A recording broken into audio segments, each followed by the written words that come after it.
I've been trying to avoid this.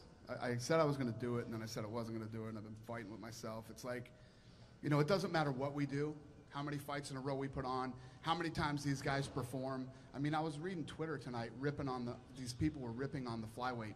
Let me tell you what, if you didn't like that flyweight fight, please, I'm begging you, don't ever buy another UFC pay-per-view again.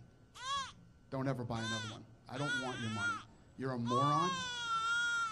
You don't like fighting, and you don't appreciate great talent or heart if you didn't like that flyweight fight.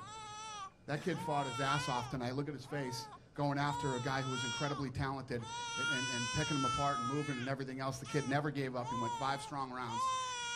And when I get on Twitter and I see that stuff, I get crazy, man. It's just like, please, please, please, please, those of you that said that, I don't want your money. That was on my list of things to ask you as well. I mean, were you surprised at the booing in that fight? Yeah. I wanted to get Demetrius and Joseph's I wasn't reaction surprised. I was horrified by the booing.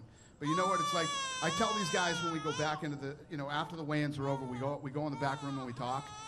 And the way that this relationship works is these guys are our partners.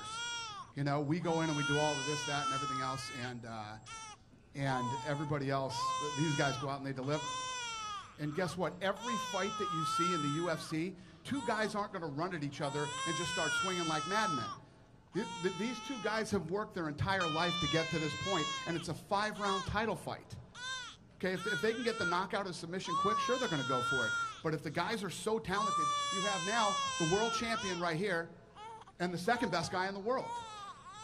It's insane, you know, it drives me crazy, but it's like this, lately it seems like no matter what we do, I always say these good things about Canada and how much I love Canada and all the people up here, but there's always got to be one dick.